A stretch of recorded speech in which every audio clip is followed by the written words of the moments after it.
సంతోషిస్తూ ఉన్నాను, ఘనపరుస్తూ ఉన్నాను. దేవునికి స్తోత్రం. ఎఫెసీ పత్రికలో 5వ అధ్యాయము 15వ వచనం రాయబడిన మాట ఏంటంటే, దినములు చెడ్డవి గనుక మీరు సమయమును పోనీయక సద్వినియోగం చేసుకొనొచ్చు, అజ్ఞానుల వలె కాక జ్ఞానుల వలె నడుచుకోండి. ఆమేన్, ఆమేన్. దేవునికి స్తోత్రం. ఈ రోజున దేవుని మాటలకి వినడానికి చేరి కూడి వచ్చిన మీ అందరిని బట్టి నేను దేవుణ్ణి స్తుతిస్తూ ఉన్నాను, ఘనపరుస్తూ ఉన్నాను.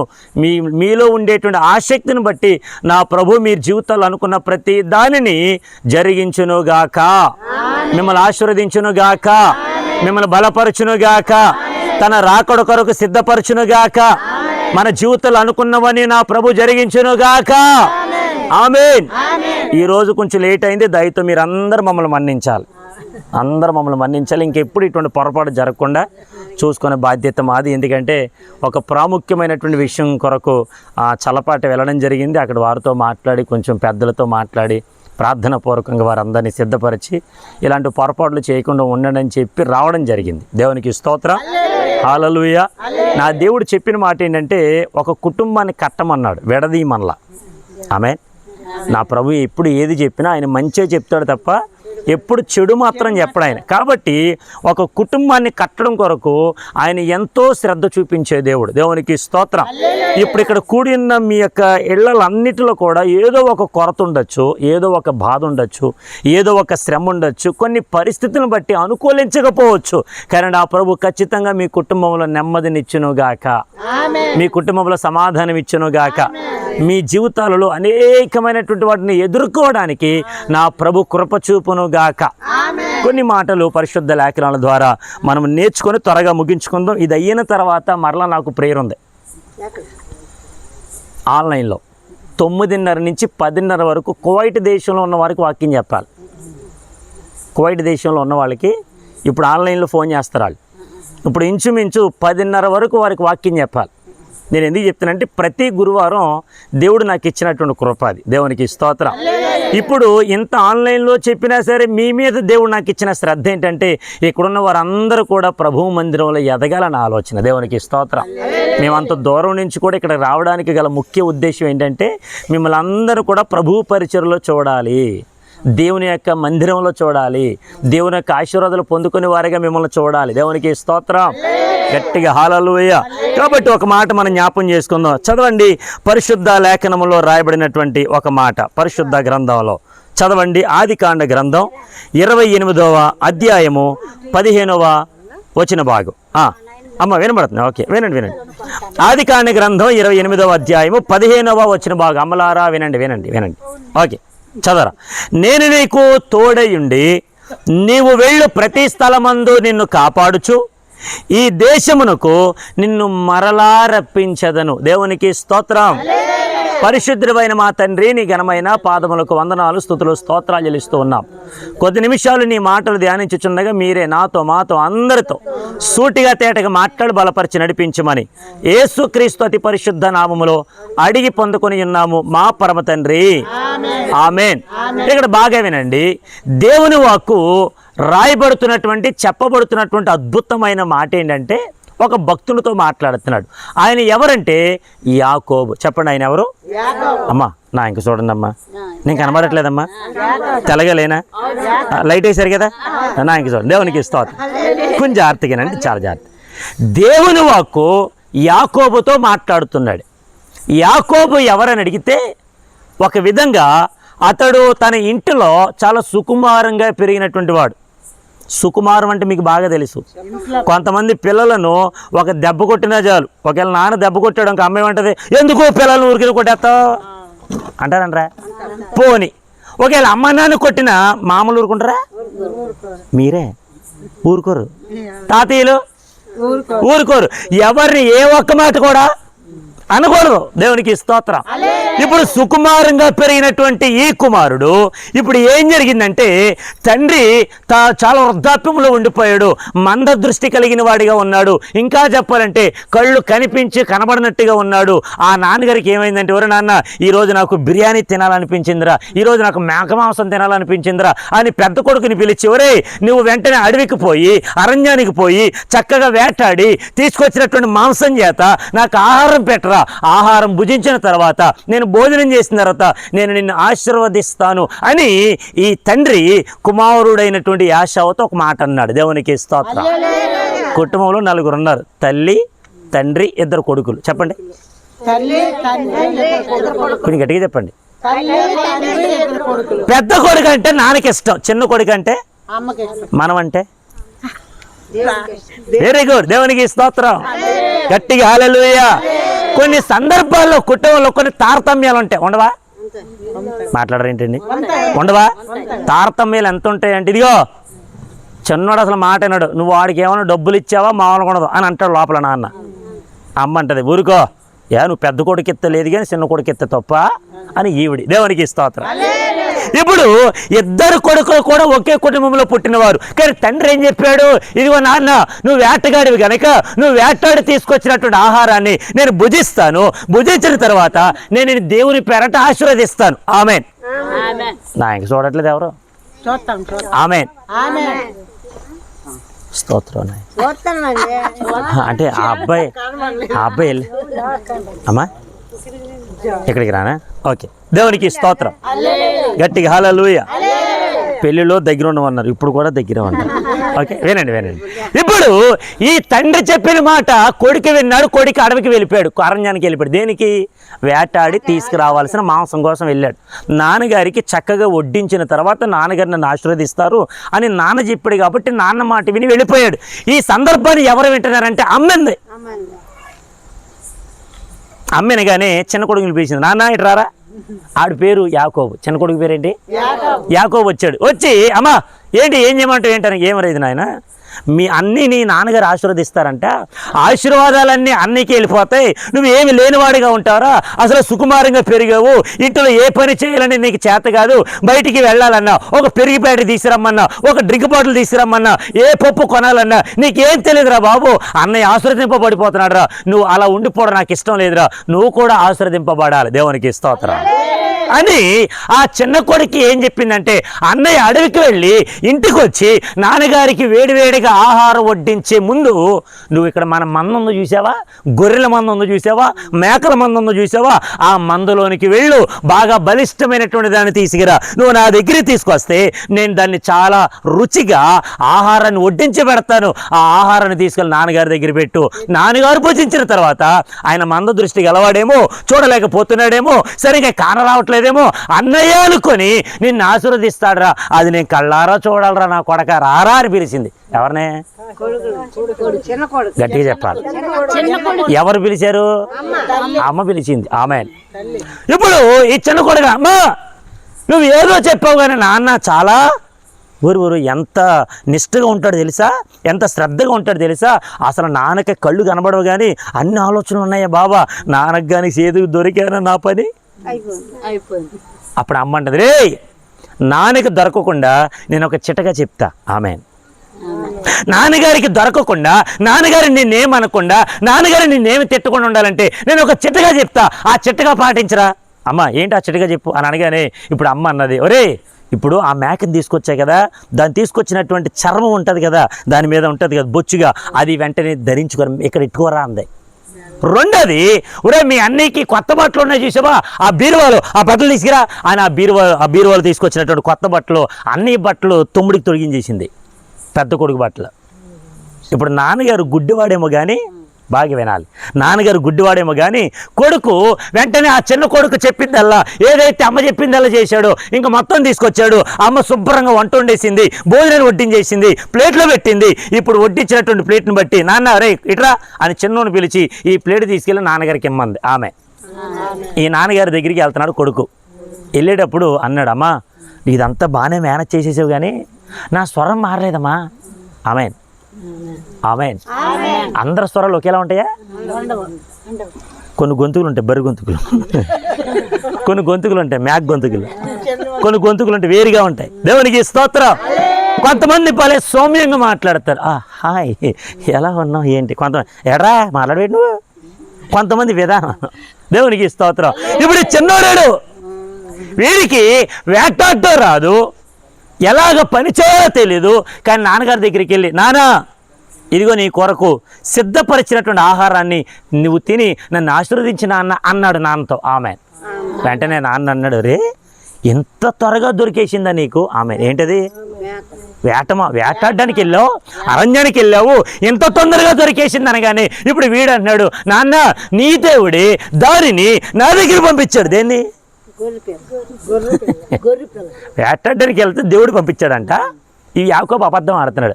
అంతా అయిపోయింది. నాన్న ఇట్లా దగ్గరికి రా అని చెప్పి కొడుకుని దగ్గర పిలుచుకొని ఇలా హత్తుకున్నాడంట. ఆమెన్. ఎప్పుడైతే ఇస్సాకేలకు హత్తుకునేసరికి అర్థమైపోయింది, స్వరం చూస్తేనేమో వేరుగా ఉంది, కానీ దగ్గరికి వచ్చి చూసేసరికి ఆ పెద్ద కొడుకు ఏదైతే ఒళ్ళంతా ఆ రోమాలు ఉంటాయి కదా, ఆ వెంట్రుకలు ఉంటాయి కదా, అలాంటి వెంట్రుకలు ఈ చిన్న కొడుకుని హత్తుకునేసరికి ఆ వెంట్రుకలు తగిలాయి.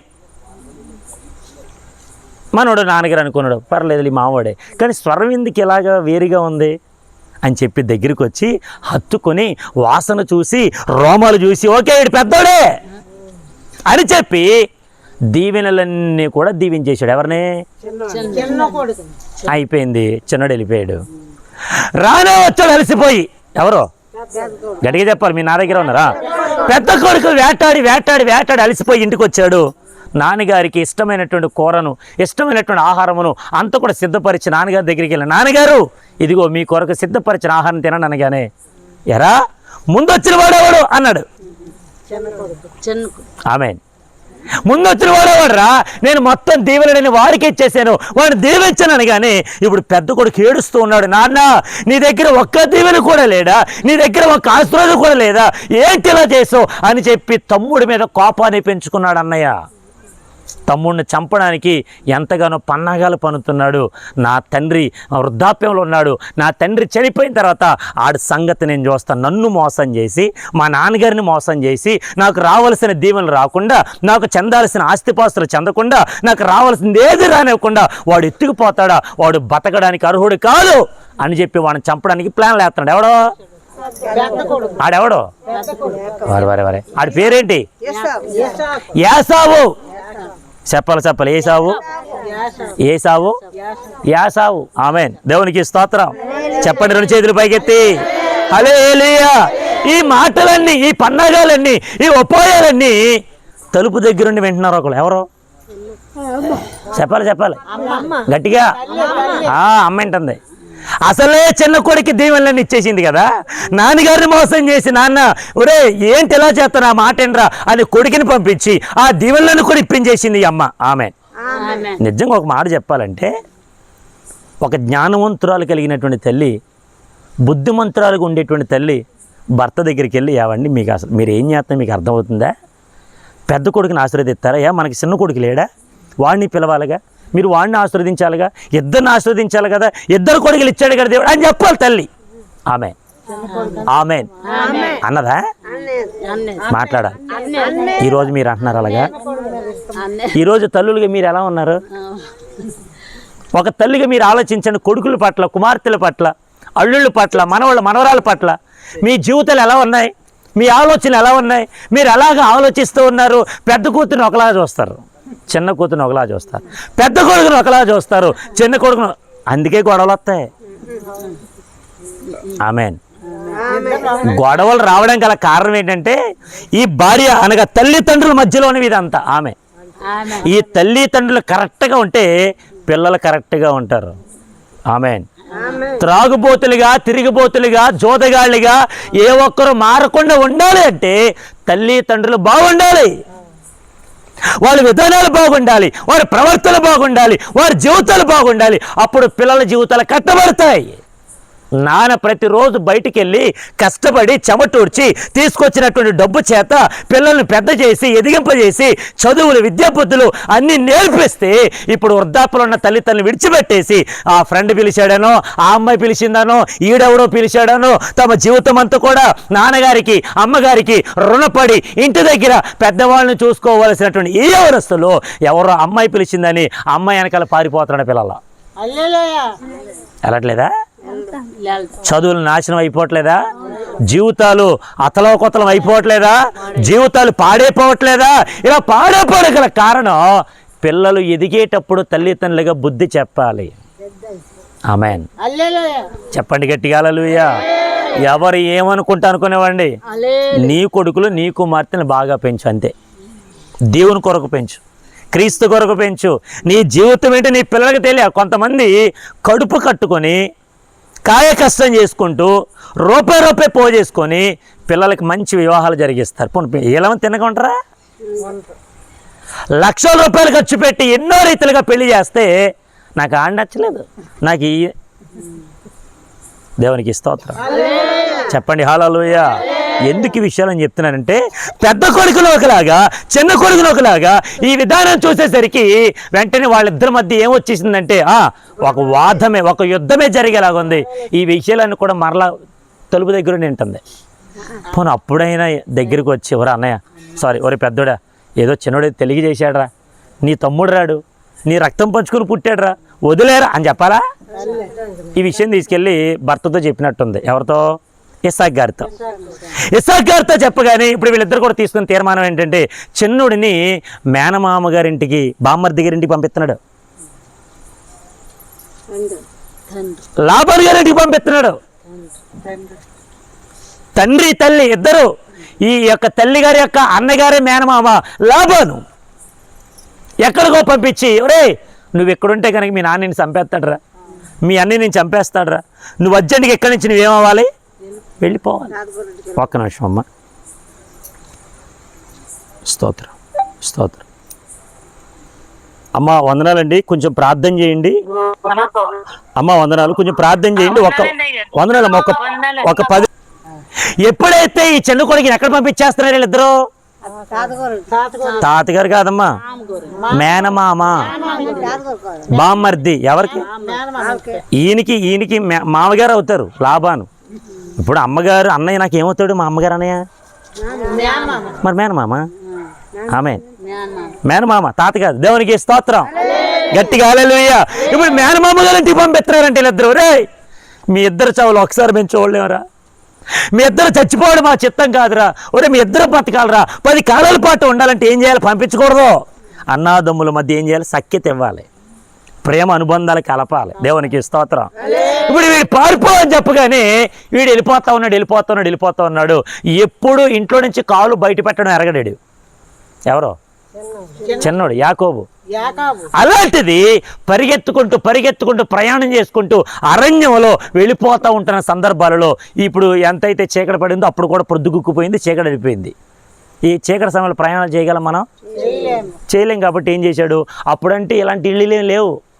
అప్పుడని గుడారాలు, మనం పెళ్లి జరిగినప్పుడు టెంట్లు వేస్తామే, అటువంటి టెంట్లో ఇలాంటి గుడారాలు వేసుకొని ఆ రీతిగా ప్రయాణాలు చేసుకుంటూ వెళ్ళిపోతారు ఒంట్ల మీద.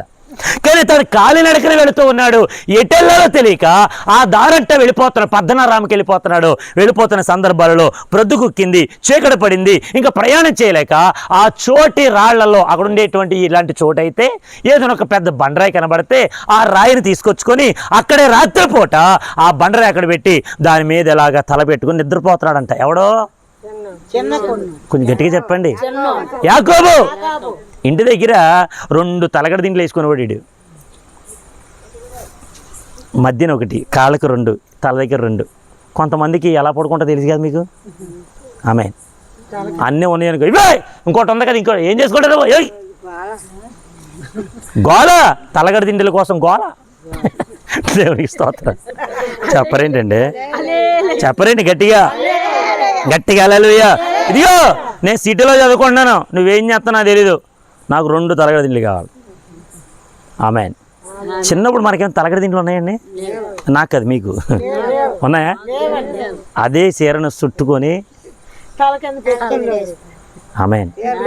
నాన్న వృద్ధాప్యంలో ఉన్నవాళ్ళు ఆ టవల్ తీసుకుని చుట్టుకొని ఇప్పుడు మనకే తలగడ దిండ్లు, బెడ్డలు, సోఫాలు అన్నీ ఎన్నున్నా కానీ మన జీవితం మారట్లా. లేవు బుడ్లు నేను ఉన్నాను అప్పుడు దేవుని స్తోత్రం గట్టిగా హల్లెలూయా.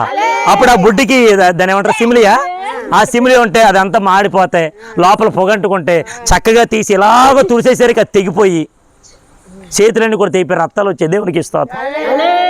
ఎత్తండి అమ్మా, చేతులు ఎత్తండి. హల్లెలూయా హల్లెలూయా.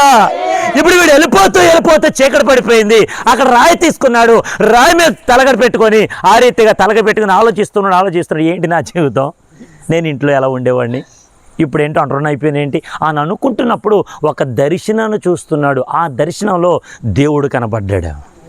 ఒక నిచ్చెన ఆకాశానికి ఒక కొన ఉందంట, ఇంకో కొన భూమి మీదకి ఉందంట. ఇటువంటి పెద్ద నిచ్చెన ఎప్పుడైనా చూసారా మీరు?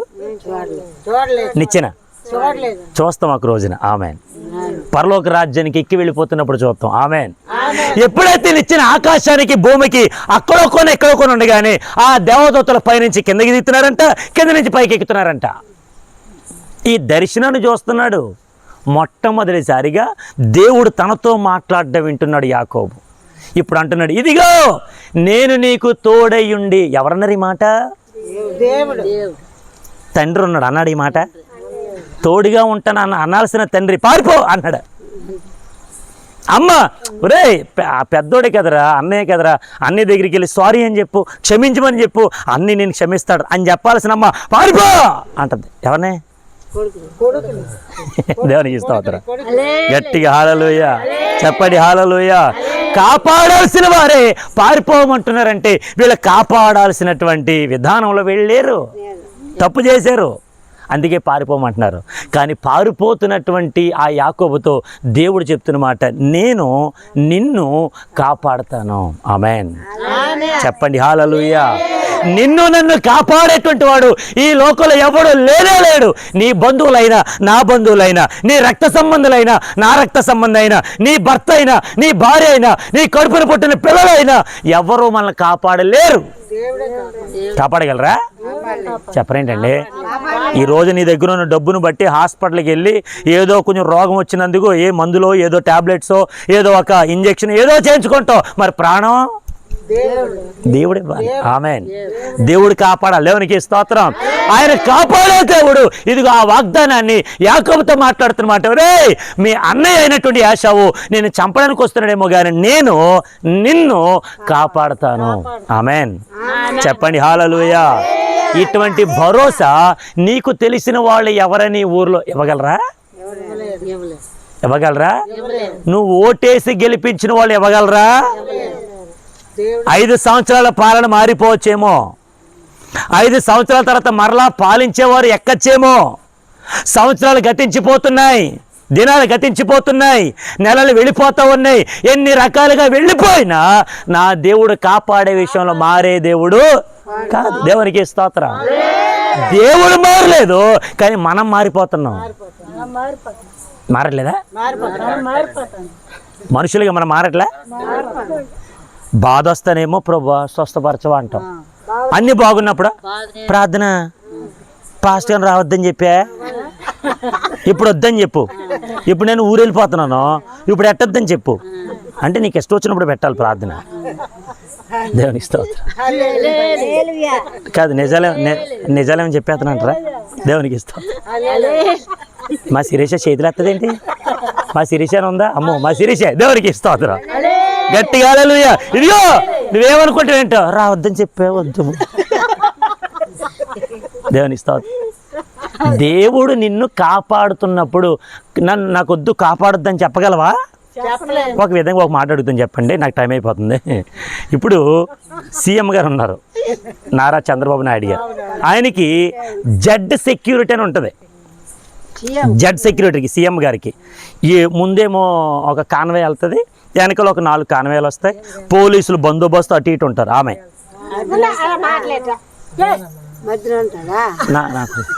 దేవుని ఇస్తారు. 2 చేతులు పైకి హల్లెలూయా. ఇప్పుడు ఈ సీఎం గారిని కాపాడడానికి ఎంతో మంది ఎంతో రకాలుగా కష్టపడతా ఉంటారు. జెడ్ సెక్యూరిటీ ఉంటుంది. ఆమెన్. ఇప్పుడు నేను అంటాను ఏదో తేలిక కొంచెం గుండెలో నొప్పి వచ్చింది, ఈ సెక్యూరిటీ కాపాడతారా? చేతుల్లో గన్నలు ఉండొచ్చేమో కానీ చెప్పండి. Very good. ఎవరన్నా బాడీ ఉండొచ్చేమో కానీ పెద్ద ఆచారబాహులు లేదుగా. కారులో కూర్చున్న ఆయన కొంచెం బలహీన పడుతుంటే గుండె నొప్పి వస్తుంటే కాపాడగలవా? నీకు తెలిసిన స్పెషలిస్ట్ దగ్గరికి అబ్బబ్బో ప్రధాన అనేకమైన పెద్ద పెద్ద హాస్పిటల్కి వెళ్ళిపోవచ్చు. But there is no one will not give you any health to you. నీకు ఆరోగ్యాన్ని ఇవ్వగలిగిన సెక్యూరిటీ ఎవడో లేడు ఇక్కడ, ఆయన తప్ప. ఇప్పుడు నేను అంటాను, ఇంతవరకు గతించిన నెల నుంచి ఈ నెల వరకు మనల్ని కాపాడింది ఎవరు? ఆరోగ్యం ఇచ్చాడు, ఆయుష్నిచ్చాడు, జీవితాన్ని ఇచ్చాడు, కష్టపడడానికి ఎంతగానో బలమనిచ్చాడు. నువ్వు బలహీనతలో పడిపోయినప్పుడు, కృంగిపోయినప్పుడు, నువ్వు బాధపడుతుంటే, కన్నీరు కారుస్తున్నప్పుడు, నీ కన్నీరు తొడడానికి నీ భర్త కూడా లేవలేని స్థితిలో ఉన్నప్పుడు, నీవు కూడా ఏ పని చేయలేనటువంటి స్థితిలో అలా పడిపోయి ఉన్నప్పుడు మరలా దేవుడు నీకు ఎందుకని మరలా జీవాన్ని ఇస్తున్నాడంటే ఆయన కాపాడే దేవుడు. దేవునికి స్తోత్రం. నువ్వు వెళుతున్నాక పనికి, ఆ పనికి వెళ్ళి వచ్చేటప్పుడు త్రోవలో ఎవరు కాపాడుతున్నారు? దేవుడు. ఆమేన్. చెప్పండి హల్లెలూయా, గట్టిగా హల్లెలూయా. ఇదిగో యాకోబు, నిన్ను త్రోవలో నేను కాపాడుతాను. ఎవరయ్యేది అనుకుని ఇంకో మాట చెప్పండి రా. అసలే చింబ చీకటి, కటిక చీకటి, అరణ్య ప్రాంతము, ఎటు నుంచి ఏ ఖడ్గమృగం వస్తుందో, ఎటు నుంచి ఏ జంతువు వస్తుందో, ఎటు నుంచి ఏ పాము వస్తుందో, ఏది వస్తుందో తెలియదు. అలాగే పడుకున్నాడు, కానీ ఆ నిద్రలో దర్శనాన్ని చూస్తున్నాడు. ఆమేన్. చెప్పండి హల్లెలూయా, గట్టిగా హల్లెలూయా. ఒక తల్లి తండ్రి గుండెల మీద చేసుకుని ఎప్పుడు నెమ్మదిగా పడుకుంటారో చెప్పనా? పిల్లలు తల్లిదండ్రుల మాట విని లోబడి వారు ప్రయోజకులయ్యి తల్లిదండ్రులకి ఏ ఇబ్బంది రాకుండా చూసుకున్నప్పుడే గుండెల మీద చేసుకుని పడుకుంటారు. ఈ రోజున అలా ఎవరైనా ఉన్నారా? ఎప్పుడు వచ్చి ఏ కొడుకు లేపుతాడో తెలీదు. అమ్మా మా ఆవిడ కొట్టేస్తుంది రావే, అమ్మా అప్పులు పోలే అయిపోయి లక్ష ఇవే ఏ లేదా పెద్ద కోట్లు మరి ఇలా వీళ్ళ దగ్గర ఉన్నాయి కదా. ఇప్పుడు నిద్ర ఉంటుంది వీళ్ళకి. ఇప్పుడు ఈ తల్లిదండ్రులు అంటారు, నీకు దండవరా, నన్ను పడుకునే వేయటరా, సరిగ్గా సుఖం కూడా వేయంటరా, వెళ్ళిపో నువ్వు నీ భార్య సిటీకి వెళ్ళిపో. ఇప్పుడు తోలేయట్లేదా? దేవునికి స్తోత్రం. చెప్పండి హల్లెలూయా. పోనీ పిల్లలు ఏమైనా వెళ్ళిన తర్వాత ఏమేమైనా ఉంటున్నారా? భర్తలు వచ్చి మా డబ్బులు తాగాలి, డబ్బులు ఎంత దేనికి? పోను కొడుకైనా వెళ్ళిపోయి కానీ సంతోషపడతాయి, ఈయన వదలడగా. ఆమేన్. అప్పుడు ఎలా అనుకుంటారు, ఒరే మీ నాన్న సంపేతను వచ్చే నువ్వు. ఆమేన్. దేవునికి స్తోత్రం. రెండు చేతులు ఎత్తండమ్మా. నిన్ను త్రోవలో కాపాడేవాడు ఎవడు చెప్పండి? ఇప్పుడు దేవుడు మనకు తోడుగా ఉన్నప్పుడు ఏ విరోధైనా మనల్ని ఏమైనా చేయగలడా? చేయలేడుగా. కాబట్టి దేవుని మీద ఆధారపడదాం. ఇదిగో యాకోబు తండ్రిని విడిచిపెట్టాడు, తల్లిని విడిచిపెట్టాడు, అన్నయ్య చంపుతాడని భయపడ్డాడు. ఆ భయాందోళనలో వెళ్ళిపోతూ ఉన్నాడు. నా దేవుడు యాకోబుకు తోడుగా ఉన్నట్టుగా మన జీవితం అంతట్లో నా ప్రభు తోడుగా ఉండునుగాక. మన జీవితాల్లో ఆయన కాపుదల మనకు అనుగ్రహించునుగాక. తన పరిచర్లో ప్రభు మనకు తోడుగా ఉండునుగాక. పనికి వెళ్తున్నప్పుడు వస్తున్నప్పుడు ఏ పని చేసినా ప్రభు కృప మనకు తోడుగా ఉంటుంది. ఆయనే మనల్ని కంటికి రెప్పలా కాపాడుతున్నాడు. కాబట్టి మన జీవితాన్ని దేవుని సమర్పించుకుందాం, ప్రభు పాదాలు పట్టుకుందాం. పరలోక రాజ్యం అంతటి వెళ్ళేంత వరకు ఆయన విడిచిపెట్టకుండా ముందుకు సాగిపోదాం. అట్టి కృప, అట్టి ఆశీర్వాదాలు ప్రభు మనందరికీ అనుగ్రహించును గాక. దేవుడి మాటలు మన వినికిడిలో ఆయన ఫలింపచేయును గాక. అందరూ కళ్ళు మూసుకుందాం, ప్రార్థన చేసుకుందాం. కళ్ళు మూసుకుందాం. చిన్న ప్రార్థన. స్తోత్రం, స్తోత్రం, స్తోత్రం. మమ్మల్ని మిక్కిలిగా ప్రేమించిన మా ప్రియ పరలోకపు తండ్రి, నీ ఘనమైన పాదములకు వందనాలు, స్తుతులు, స్తోత్రాలు చెల్లిస్తూ ఉన్నాం. ఇంతవరకు నాయన నీ మాటల ద్వారా మమ్మల్ని ఆదరించారు, బలపరిచారు. అందుని బట్టి నీకు స్తోత్రం.